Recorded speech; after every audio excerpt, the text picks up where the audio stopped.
YouTube के सभी साथियों को प्यार भरा नमस्कार। प्यारे विद्यार्थियों, आज जिस विषय को लेकर आया हूँ वह है समाचार संकलन व लेखन। बीए थर्ड ईयर के जो एससीसी कोर्स है हिंदी वालों का, वो उसका ये पाठ्यक्रम है और आगामी दिनों में इसकी परीक्षा भी होने जा रही है। तो सबसे पहले तो आप सबको शुभकामनाएं। और उस परीक्षा में इस पाठ्यक्रम से जो प्रश्न पूछे जा सकते हैं, उस पर आधारित मेरा आज का यह वीडियो है। तो शुरू करते हैं आज के इस वीडियो को। जो पहला प्रश्न पूछा जा सकता है वह है, समाचार की अवधारणा स्पष्ट कीजिए। समाचार किसे कहते हैं, परिभाषा देकर स्पष्ट कीजिए। तो हम सभी जानते हैं कि समाचार आज की युग की मांग है। समाचार के बिना हम जीवन की कल्पना भी नहीं कर सकते। मनुष्य के उठने से लेकर सोने तक समाचार का विशेष महत्व रहता है। समाचार को अनेक लोगों ने परिभाषाओं में बांधने की कोशिश भी की है। जैसे जॉर्ज एच मोरिस कहते हैं, समाचार जल्दी में लिखा गया इतिहास है। अर्थात वो कहते हैं कि समाचार एक इतिहास ही है जिसे जल्दी जल्दी में लिखा जाता है, क्योंकि कोई ना कोई घटना घटित हो चुकी है, उस पर यह इतिहास जल्दी जल्दी में लिखा जाता है। दूसरे जो विद्वान हैं वो है चार्ल्स ए डेना। वो कहते हैं, समाचार वह सब है जो जन चर्चा का कारण बने। अर्थात समाचार वह सब विषय है जो जन चर्चा का कारण बने। तो ऐसी ही कुछ परिभाषाओं को देकर आपने स्पष्ट करना है कि समाचार किसे कहते हैं और समाचार का आज के युग में क्या महत्व है। अब आते दूसरे प्रश्न में, समाचार के बुनियादी तत्व पर प्रकाश डालिए या समाचार की विशेषताओं पर प्रकाश डालिए। ये दोनों प्रश्न एक से ही है। जो समाचार के बुनियादी तत्व है, वह समाचार की विशेषताएं भी है। आप अगर विशेषताएं आपने बुनियादी तत्वों को पढ़ा है और विशेषताओं को आपने नहीं पढ़ा है और प्रश्न पत्र में विशेषताएं लिखी है, तो आपने परेशान नहीं होना है। समाचार के बुनियादी तत्व ही इसकी विशेषताएं भी है। समाचार के अनेकों ही बुनियादी तत्व है और जो इसकी विशेषता के रूप में भी कार्य करते हैं। जैसे सब समाचार जो है वो प्रभावशाली होना चाहिए, जो लोगों पर एकदम प्रभाव डाले। समाचार जो है वो विवाद का विषय होना चाहिए। अगर विवाद होता तो समाचार जो है वो तुरंत विश्व स्तर पर फैल जाता है।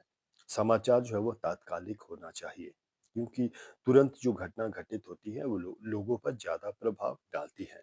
समाचार में ताजगी का होना भी अनिवार्य है। समाचार समयानुकूल होना चाहिए।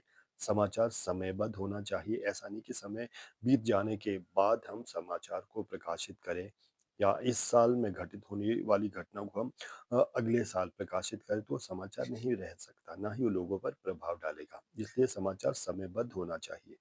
समाचार में जन रुचि रुचि की भी विशेष पृष्ठभूमि रहते हैं। अर्थात समाचार जन रुचि पर आधारित होना चाहिए। समाचार में परिशुद्धता का होना भी अति अनिवार्य है। ऐसी ही बहुत सी विशेषताएं हैं जिनका जिक्र आपने इस प्रश्न में करना है। फिर आता है तीसरा प्रश्न, समाचार के जो है वो प्रकार, अर्थात समाचार कितने प्रकार के होते हैं। तो हम सभी जानते हैं कि समाचार के अनेकों ही प्रकार हैं। जैसे अंतर्राष्ट्रीय समाचार, राष्ट्रीय समाचार, प्रादेशिक समाचार, क्षेत्रीय समाचार, स्थानीय समाचार। विषय विशेष के आधार पर भी इसका विशेष रूप से वर्गीकरण किया जा सकता है। जैसे राजनीतिक समाचार, खेल संबंधी समाचार, आर्थिक विषयों पर आधारित समाचार और अपराध पर आधारित समाचार, सांस्कृतिक समाचार, साहित्यिक विषय पर आधारित समाचार, खेल-कूद पर आधारित समाचार। समाचार के अनेकों ही प्रकार हैं, जिसका आपने इसमें विस्तार पूर्वक उत्तर देना होता है। अगला आता है, समाचार के स्रोतों पर विस्तार पूर्वक अपना उत्तर प्रस्तुत किए। अर्थात समाचार के कौन-कौन के स्रोत हैं, जहाँ से हम लोग समाचार को प्राप्त कर सकते हैं। तो इसके भी बहुत से सोर्स हैं, जैसे संवाददाता, इंटरनेट, लोक संपर्क, रेडियो, टेलीविजन, साक्षात्कार, प्रेस वार्ताएं और विज्ञप्तियां। ये सभी जो है वो समाचारों के स्रोत हैं। अर्थात इनसे हम समाचार को प्राप्त कर सकते हैं। तो इस पर भी आप अपना उत्तर तैयार कर ले। अगला आता है, समाचार लेखन की प्रक्रिया, अर्थात समाचार को कैसे लिखा जाए। तो वैसे तो समाचार लिखने के जो है वो अलग अलग पद्धति होती है, लेकिन जो सबसे आसान सी बातें मैं आपको बता दूं कि जब भी कोई रिपोर्टर समाचार को लिखता है, तो उसमें 6 बातों का होना बहुत ही ज़रूरी है। वो 6 बातें कौन-कौन सी हैं? सबसे पहले, समाचार घटना कब घटित हुई? दूसरा, घटना कहाँ घटित हुई? तीसरा, घटना क्यों घटित हुई? घटना कैसे घटित हुई? पांचवा, घटना में कौन-कौन जो थे वो किस पर घटित हुई? कौन उसका अपराधी था और कौन जो था वो विक्टिम था? अगला, समाचार क्या घटित हुआ? मतलब किस तरह की घटना घटित हुई? कोई एक्सीडेंट हुआ, कोई हत्या हुई, कोई जो है वो समारोह हुआ, कोई मेला या मेले का आयोजन हुआ। तो इन 6 कगारों का जो है वो जब भी हम समाचार लिखते हैं, समाचार लिखने के समय इन 6 बातों का ध्यान रखना अति आवश्यक है, जिसे 6 ककार भी कहते हैं। कब, कहाँ, क्यों, कैसे, कौन, क्या। और इनका जब विस्तार से किसी विषय में इन सब बातों का ज़िक्र किया जाता है, तो वह समाचार सफल समाचार बनता है।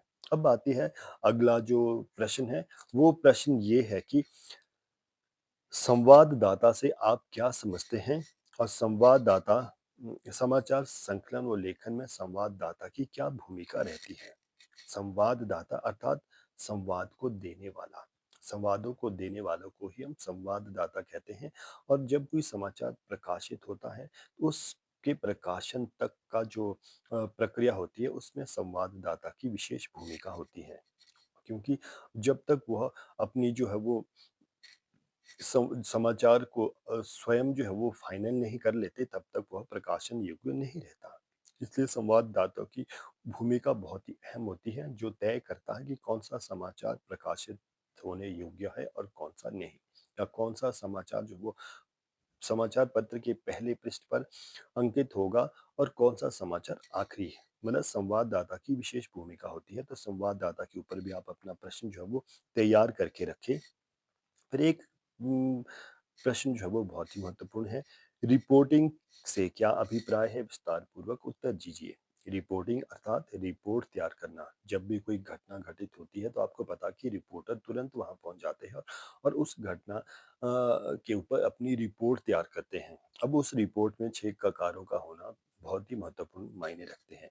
तो इसमें आप इस विषय पर भी अपना उत्तर तैयार कर ले कि रिपोर्टिंग किसे कहते हैं।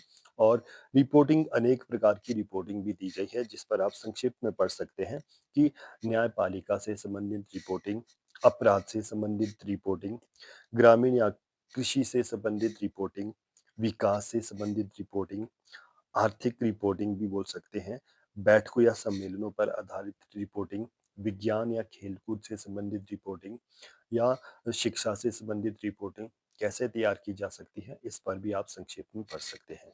अगला जो प्रश्न है जिसे आपने तैयार करना, वह है इलेक्ट्रॉनिक माध्यम से आप क्या समझते हैं? विभिन्न इलेक्ट्रॉनिक माध्यमों का उल्लेख करते हुए रेडियो का उद्भव और विकास पर प्रकाश डालिए।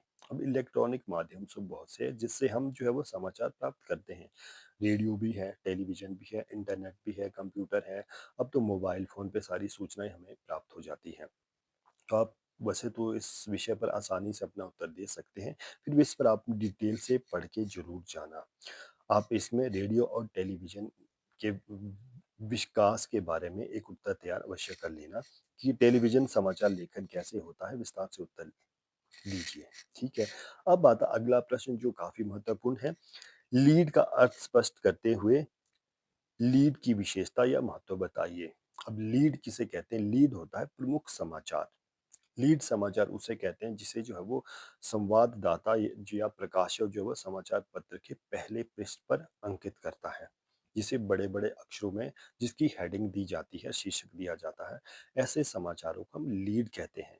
और लीड का विशेष महत्व है। लीड की विशेषताएं भी बहुत सी है कि लीड जो है वो लीड समाचार वह समाचार होता है जो समाचार पत्र में सबसे प्रमुख रूप से अंकित किया जाता है। अर्थात प्रमुख समाचारों को हम लीड समाचार कहते हैं। अगर आप टीवी देख रहे होते हैं, तो उसमें जो है वो नीचे जो है वो एक लाइन जो है मुख्य समाचारों की जो है वो गुजरती रहती है, वो लीड समाचार ही होते हैं। ठीक है, या मुख्य समाचारों को हम लीड समाचार कहते हैं। और लीड समाचारों जो है वो काफ़ी प्रभावशाली होते हैं। और लीड समाचार वो समाचार होते हैं जिसका जो है प्रभाव वो अंतर्राष्ट्रीय स्तर पर भी हो सकता है। ठीक है, तो लीड समाचार के ऊपर भी आप अपना उत्तर तैयार करके रखें। अगला जो प्रश्न है, आखिरी प्रश्न भी बोल सकते हैं, शीर्षक से आपका क्या अभिप्राय है?